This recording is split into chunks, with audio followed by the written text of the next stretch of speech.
Aujourd'hui, nous allons aborder un sujet crucial. Pourquoi est-ce qu'il y a tant de membres de la diaspora qui hésitent à retourner sur leur continent d'origine? C'est une question qu'il faut se poser pour comprendre et savoir où sont les blocages. Parce que même si le retour de la diaspora est amorcé, il y a encore de nombreuses personnes qui manifestent des inquiétudes et qui se disent « Est-ce que c'est vraiment opportun pour moi de retourner en Afrique pour aller y vivre ?» Je ne parle pas de ceux qui font des allers-retours. Je peux comprendre que certains se posent la question et que certains hésitent. Parce que je suis moi-même de la diaspora, je suis rentré il y a longtemps, c'est vrai, mais je vois des gens aller et venir depuis justement une quinzaine d'années que je suis rentré moi, et j'observe certains facteurs, certaines raisons qui peuvent expliquer cela. À partir du moment où on a compris quelles sont les raisons, on peut essayer de corriger plus ou moins ce qui peut l'être pour faciliter un retour plus massif de la diaspora et puis également pour que ceux qui veulent venir soient un peu plus rassurés, qu'ils comprennent qu'il y a des façons de faire, qu'il y a des blocages qu'il faut peut-être lever. On va voir aujourd'hui 10 raisons principales pour lesquelles la diaspora africaine a peur de rentrer et j'espère que ça va débloquer certaines choses, que ça va motiver certaines personnes et que nous pourrons justement en parler de façon plus détaillée ensemble. On en parle tout de suite. Je suis Régis Sezin, entrepreneur multipotentiel, conférencier, formateur et artiste. Je partage avec vous sur cette chaîne du contenu propulsif pour vous aider à rêver, oser et créer. Hello les rocks, j'espère que vous êtes solides. Moi je suis en parfaite forme et je suis plein de gratitude envers l'univers. Aujourd'hui on va aborder un sujet important, il s'agit du retour de la diaspora africaine. Alors, est-ce que c'est simplement un manque d'opportunités qui fait que les gens de la diaspora ne rentrent pas? Évidemment non, il y a de nombreux autres facteurs. Je suis rentré moi depuis 2010 après avoir étudié au Ghana, en France, en Espagne et je suis revenu en Afrique en passant par mon pays d'origine, d'abord le Bénin, puis j'ai commencé à diversifier mes activités un peu partout sur le continent. Ce n'est pas une tâche forcément facile, donc je peux comprendre que plusieurs personnes, enfin une décision je dirais, donc je peux comprendre que plusieurs personnes se demandent si ça vaut la peine, si ce n'est pas trop risqué, surtout qu'on voit également des repats, des gens revenir et repartir, parce que ça s'est peut-être mal passé pendant la phase du retour. Alors, quelles sont ces 10 raisons-là? On va plonger dans le vif du sujet. Je vous invite juste à vous abonner si vous n'êtes pas encore membre de la communauté Rock. Ici, on rêve, on ose, on crée.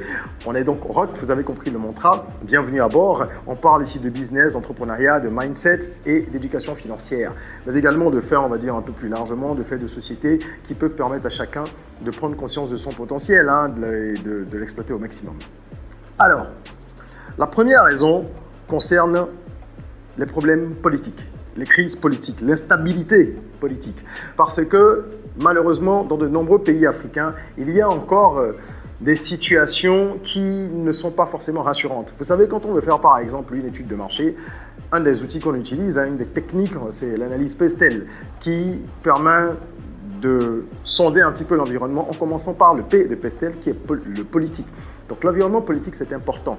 Pour quelqu'un qui rentre en Afrique, que ce soit pour y entreprendre ou pour être salarié, il y a toujours une appréhension parce qu'on sait que la plupart de nos pays sont encore dans des pseudo-démocraties, en tout cas dans des modèles politiques qui ne sont pas forcément les plus safe pour la population et que du jour au lendemain, les choses peuvent basculer. Pour preuve, on a assisté ces dernières années encore à des bouleversements majeurs dans les pays sahéliens.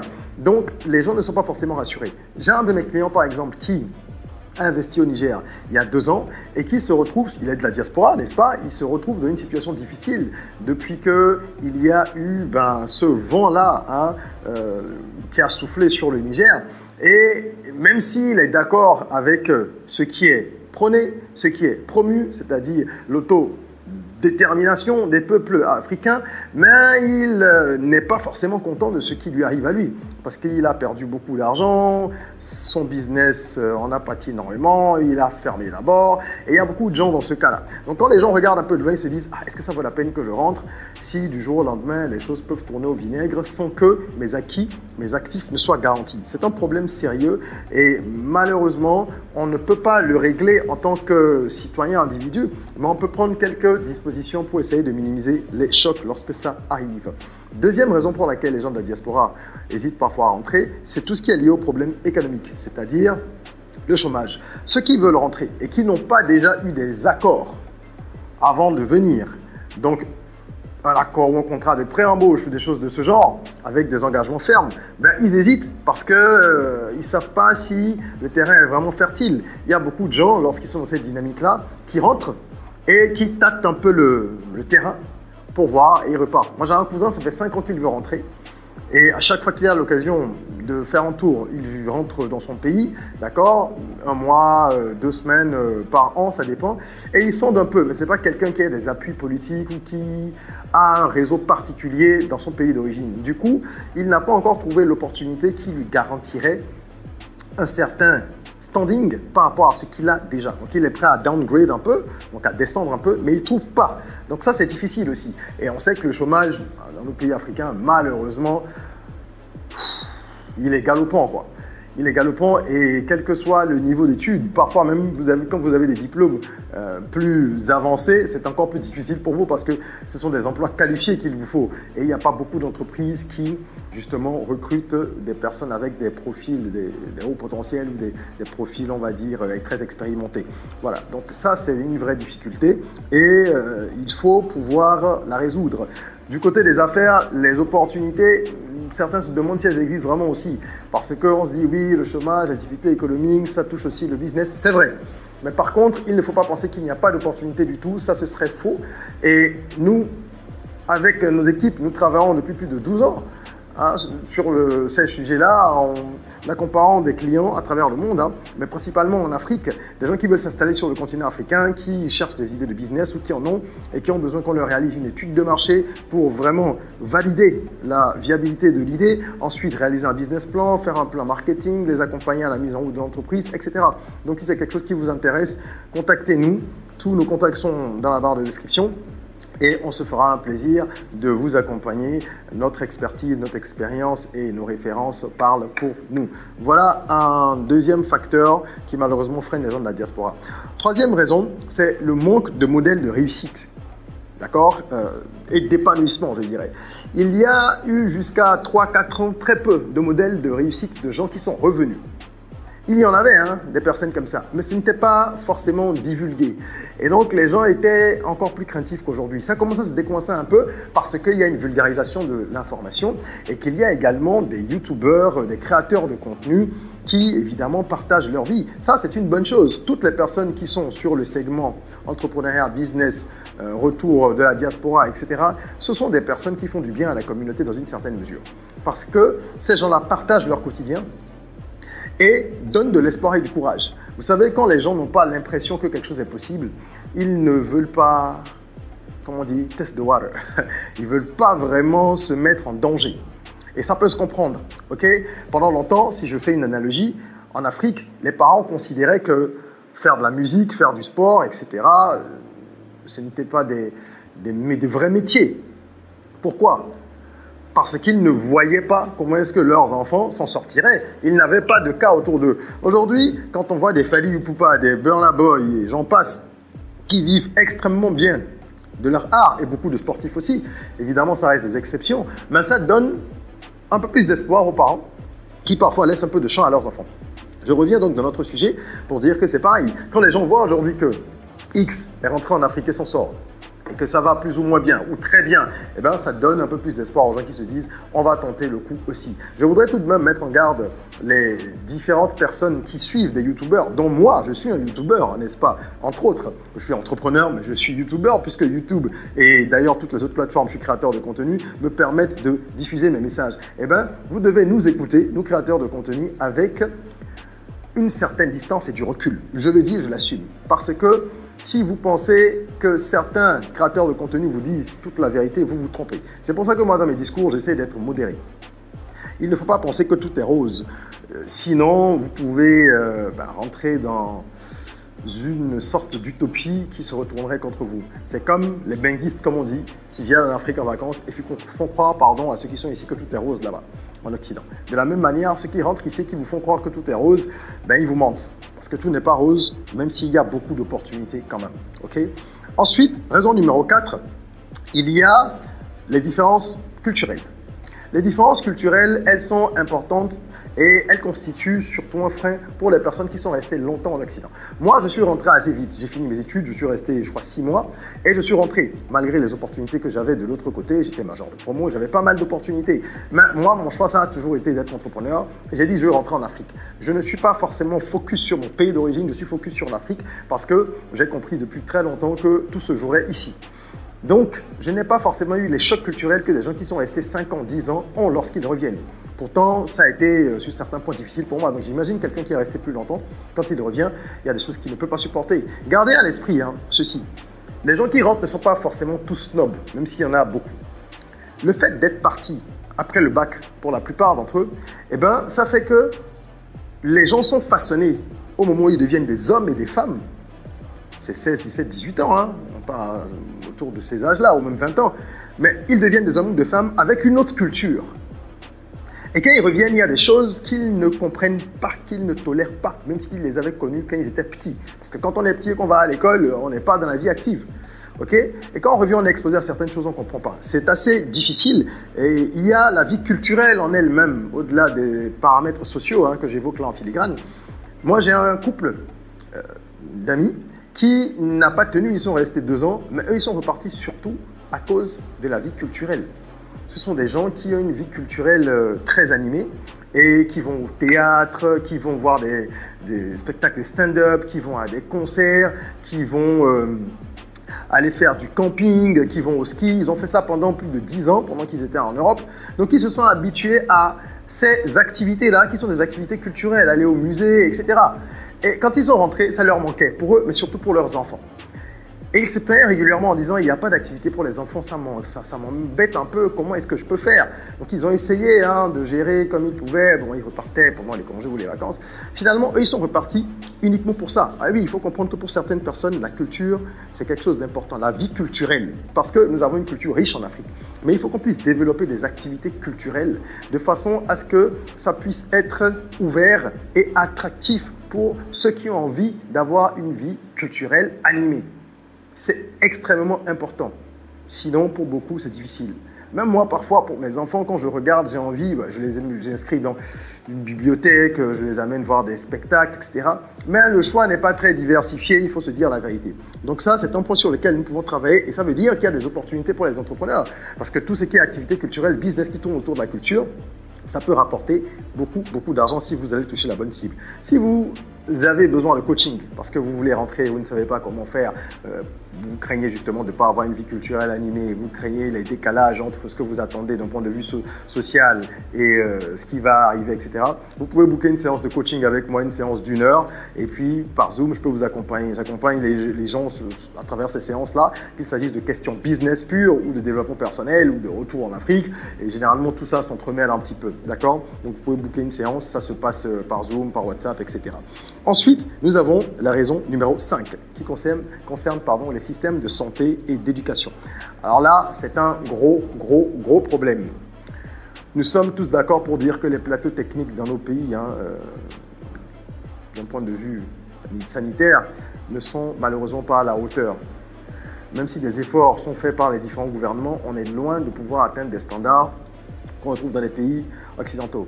Quelqu'un qui a déjà eu l'habitude d'être pris en charge assez rapidement quand il arrive dans un hôpital en Occident, d'accord, d'avoir des traitements, une prise en charge qui est, on va dire, plus convenable, c'est difficile de se retrouver dans nos centres de santé et de se rendre compte que les choses se passent franchement parfois comme si on était encore au siècle dernier. Il faut avoir un discours réaliste. Donc pour les gens, pour certains, c'est un problème. Et je peux le comprendre parce que la santé, c'est précieux, c'est ce que nous avons de plus précieux. Quand les gens sont obligés de souscrire à une assurance pour pouvoir être évacués ou aller se faire soigner en France, au Luxembourg, en Suisse ou au Canada, peu importe, bref, du pays d'où ils viennent, et bien là c'est compliqué, ou du pays où ils résidaient, c'est compliqué parce que ça c'est des dépenses en plus, c'est beaucoup de stress et les gens ils sont vraiment dans l'incertitude dès qu'il y a un problème. Regardez, il y a plein de gens qui sont des expats ou des repats qui sont qui se sentent obligés de repartir quand ils sont malades. Il faut les comprendre. S'ils savent qu'ils vont être pris en charge convenablement et que ici ça va plutôt tâtonner, ou que certaines analyses ne peuvent pas être faites ici, etc. Donc il y a ces problèmes-là que nous devons résoudre. C'est pareil pour les écoles. Ou quand les gens rentrent, ils cherchent la plupart du temps une école française, on va dire, où le système français est de mise parce que les enfants sont déjà dans ce système-là avant d'entrer, donc ils ne veulent pas entraîner un décalage. Il y a des exceptions, mais c'est très rare. Et puis, ils se disent implicitement qu'en termes de qualité, c'est mieux. Ça, c'est un débat, un autre débat, mais c'est ce qu'ils pensent et ils ont certainement leur raison. Donc, il faut également que tout ça, on puisse voir comment on améliore les choses collectivement dans nos pays. Et pour les entrepreneurs qui ont envie de se lancer dans l'éducation, voilà, ça, ce sont de vrais filons, quoi. Avoir des écoles pour des repots, ça, c'est un vrai filon. Des écoles qui seraient peut-être moins chères que les écoles françaises qui sont déjà dans nos pays, qui seraient un peu moins chères et qui apporteraient un genre de mix entre le système local et le système français ou le système, je sais pas moi, un système, on va dire, un peu harmonisé parce qu'il n'y a pas que des gens qui reviennent de France, hein, il y a plein d'autres pays, même des écoles système anglophone, pour ceux qui reviennent des États-Unis et tout ça, mais un mix avec ce qu'on fait sur place pour que les enfants ils soient moulés et qu'ils ne restent pas non plus dans leur bulle. Donc, ce sont des business que vous pouvez monter, qu'on peut vous aider à monter également, parce qu'il y a beaucoup d'argent à se faire de ce côté-là aussi. Ensuite, en raison numéro 6, on a les traumatismes familiaux, dont les gens parlent très peu. Il y a quelques jours, j'étais avec des amis de longue date, on a donc fait un genre de retrouvailles, hein, ça faisait peut-être plus de 10 ans qu'on ne s'était pas retrouvés tous ensemble, et on évoquait justement certains amis qui sont partis, mais qui ne sont pas rentrés, qui sont partis, on va dire, hors du continent africain, qui ne sont pas rentrés.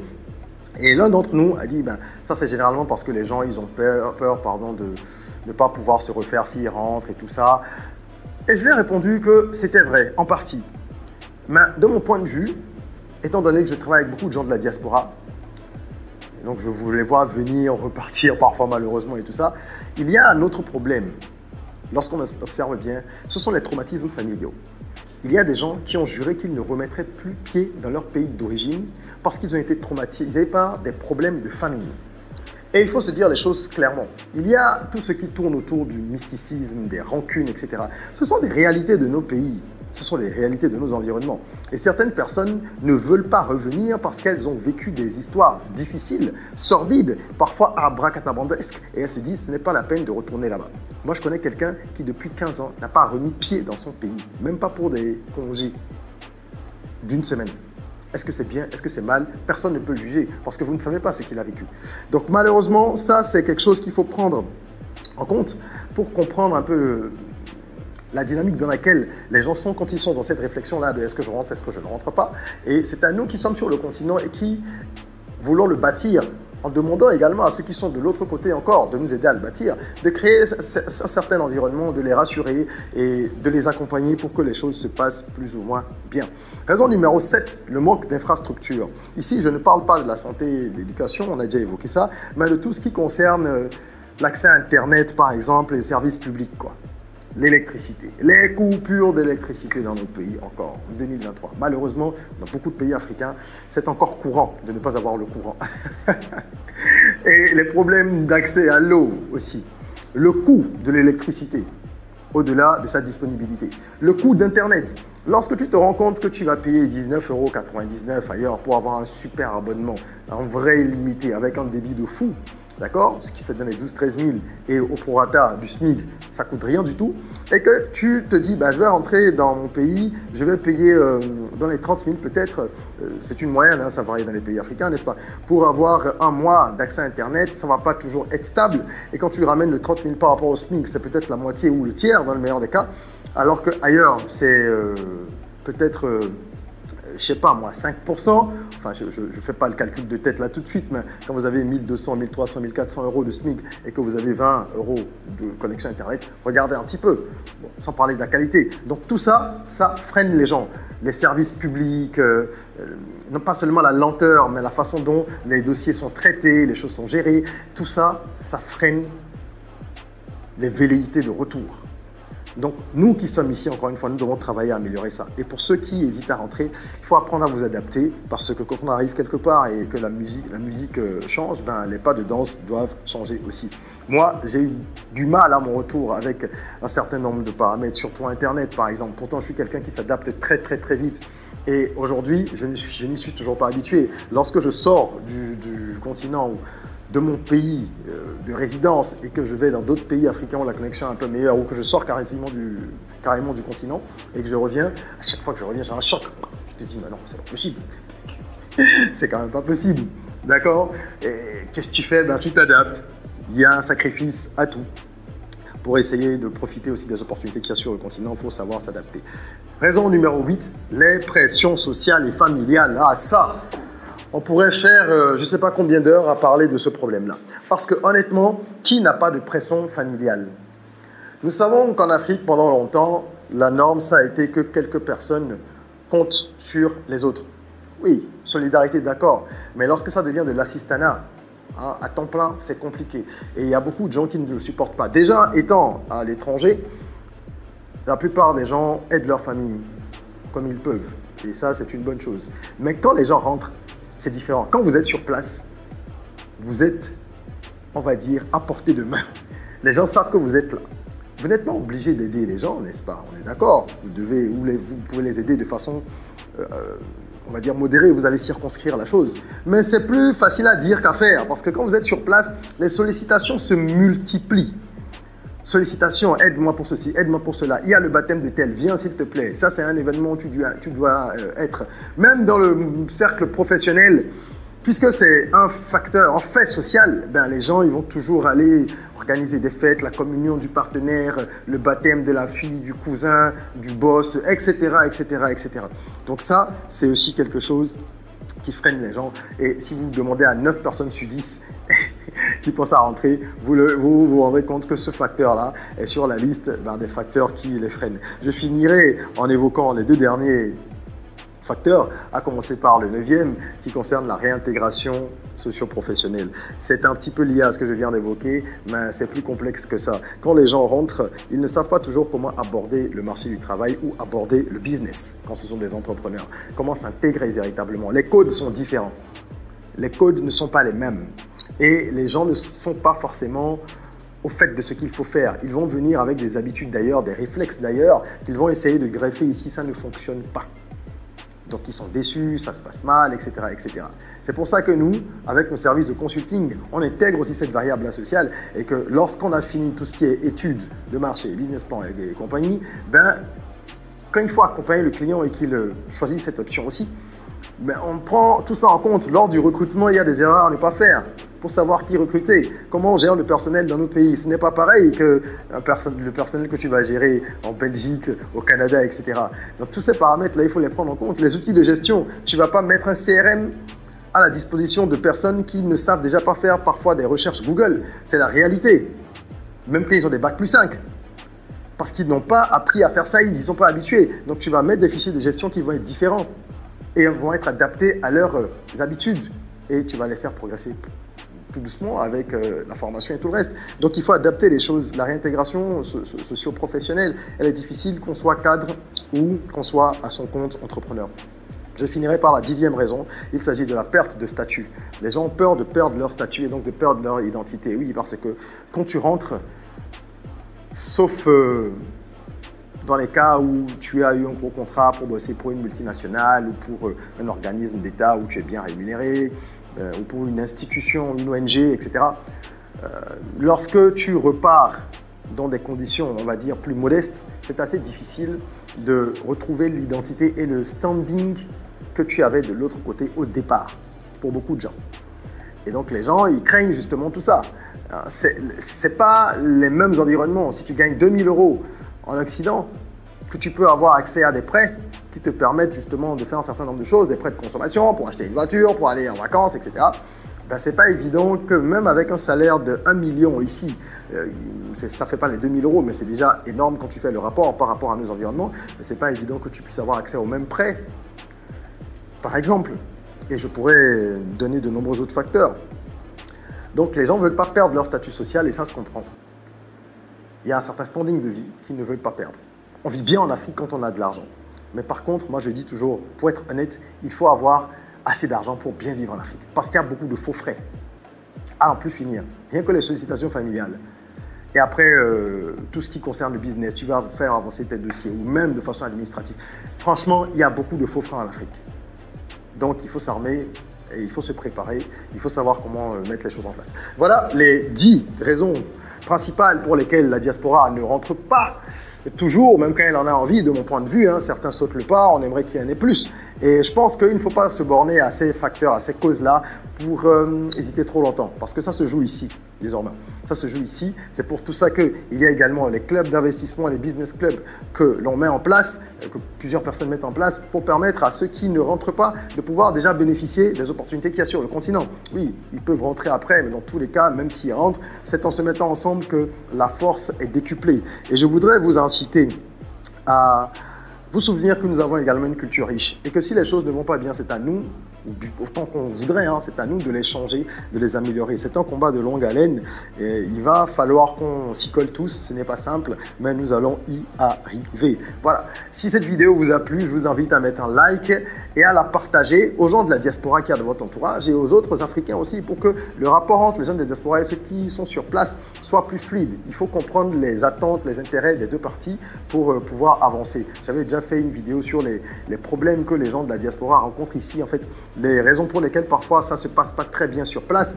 Hein, ici, on est dans une analyse sous un angle un peu différent. Donc voilà, partagez cette vidéo, abonnez-vous pour rejoindre la communauté rock et en attendant qu'on se retrouve, n'oubliez pas, prenez soin de vous, de votre corps, mais aussi surtout de votre mind.